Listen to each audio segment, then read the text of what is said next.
Bonjour à tous. Nous vous remercions beaucoup de votre intérêt à nous suivre sur la chaîne Soma Bible. Nous apprécions vos commentaires et vos appréciations. Si c'est la première fois que vous nous regardez, n'oubliez pas de vous abonner afin d'être informé de la sortie d'une nouvelle vidéo. Le sujet de cette semaine, une alliance éternelle. Prions. Dieu Tout-Puissant, merci de nous avoir donné l'occasion d'étudier cette leçon. Ouvre nos cœurs pour la recevoir selon ta volonté.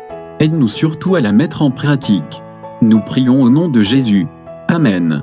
Chers amis, une alliance est un contrat entre deux parties. L'alliance éternelle est une alliance entre Dieu et l'humanité. Dieu a également ratifié cette alliance avec des personnes spécifiques comme Noé, Abraham, Isaac ou Jacob. Une alliance ou un contrat doit contenir les noms de ceux qui le signent. Il est donc important de connaître le nom des parties concernées. Il est également important de connaître les termes du contrat et les obligations de chaque partie. Notre leçon est divisée en 5 points. Point numéro 1, Yahweh, l'Éternel. Point numéro 2, El Shaddai, Dieu Tout-Puissant. Point numéro 3, Abraham et Abraham. Point numéro 4, les étapes de l'alliance. Point numéro 5, les obligations de l'alliance. Point numéro 1, Yahweh, l'Éternel. Dieu dit à Moïse, « Je suis qui je suis » et il dit, « Tu diras aux enfants d'Israël, je suis m'a envoyé vers vous. » Exode chapitre 3 verset 14. « Je suis est le nom de Dieu. » Il se compose de 4 lettres en hébreu, YHWH. Il est généralement translittéré en Yahou Jéhovah, bien que la prononciation originale soit inconnue, l'apôtre Jean l'a traduit par celui qui est, qui était et qui vient. Apocalypse chapitre 1 verset 4. C'est-à-dire, l'Éternel. Le nom de Dieu représente son auto-existence, son éternité et sa souveraineté sur l'histoire. Moïse a utilisé ce nom pour raconter la première conversation entre Dieu et Abraham. Nous sommes encouragés à connaître le nom de Dieu et sa signification, afin de pouvoir lui faire pleinement confiance. Je suis signifie une présence éternelle, le passé, le présent et l'avenir sont identiques pour Dieu. Il voit les événements les plus lointains de l'histoire passée et l'avenir le plus lointain avec une vision aussi claire que nous voyons les choses qui se déroulent quotidiennement. Nous ne savons pas ce qui nous attend, et si nous le savions, cela ne contribuerait pas à notre bien-être éternel.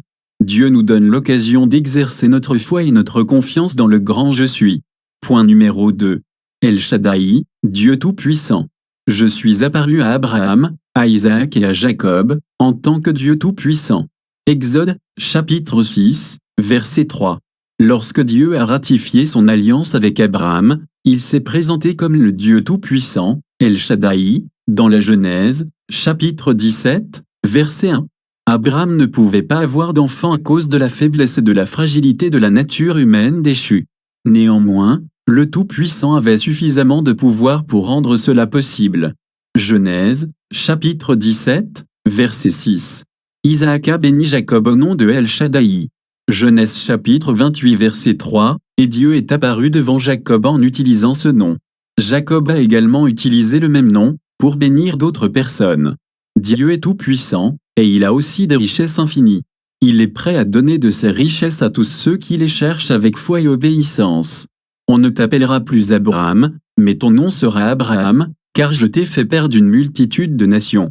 Genèse chapitre 17 verset 5. Le nom de Dieu représente son caractère. De la même manière, les noms des personnes dans l'ancien monde oriental représentaient leur caractère. Lorsque quelque chose d'important se produit dans la vie d'une personne, elle peut changer de nom. Le nom de Jacob a été changé en Israël, qui signifie « lutte avec Dieu ». Le nom de Joseph a été changé en Zephnath Paanéa, qui signifie « révélateur de secrets ». Le nom de Naomi a été changé en Mara, ce qui signifie amère, et le nom de Daniel a été changé en Belchatsar, ce qui signifie que Bel protège sa vie. Dieu a changé le nom d'Abraham en Abraham afin de souligner l'accomplissement des promesses de l'alliance. À partir de ce moment, il sera connu comme le père d'une multitude. Cela a renforcé la foi d'Abraham. Point numéro 4. Les étapes de l'alliance. L'Éternel avait dit à Abraham, « Pars de ton pays, de ta famille et de la maison de ton père, pour aller dans un pays que je te montrerai. » Genèse chapitre 12, verset 1. Dieu a scellé son alliance avec Abraham en 3 étapes successives, approche, commandement et promesse. Étape numéro 1.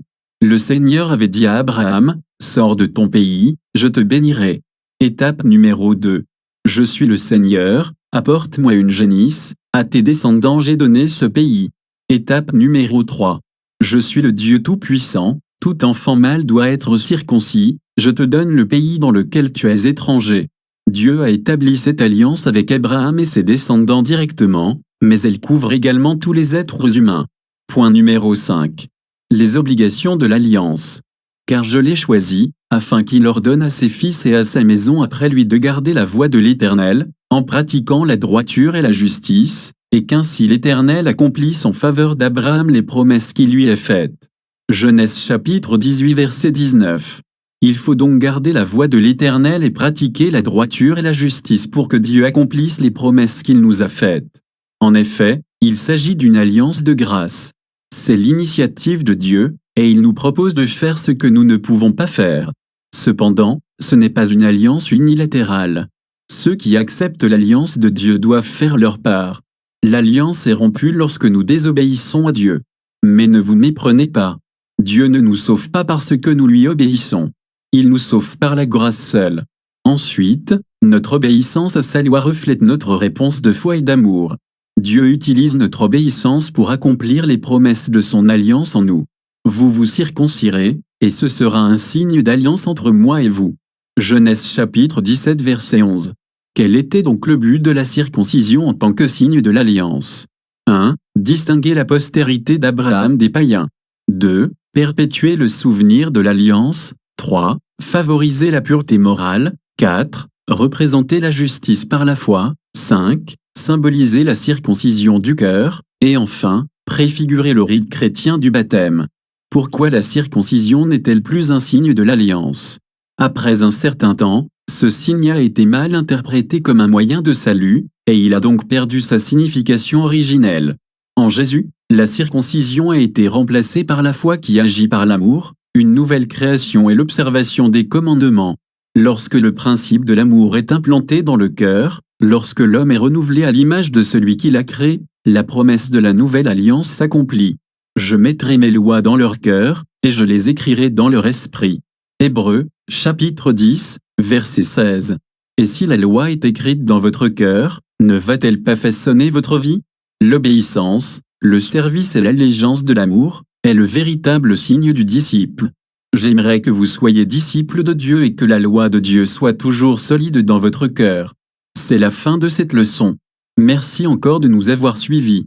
Si vous avez aimé ce message, veuillez le partager avec vos amis et vos proches. Que Dieu vous bénisse.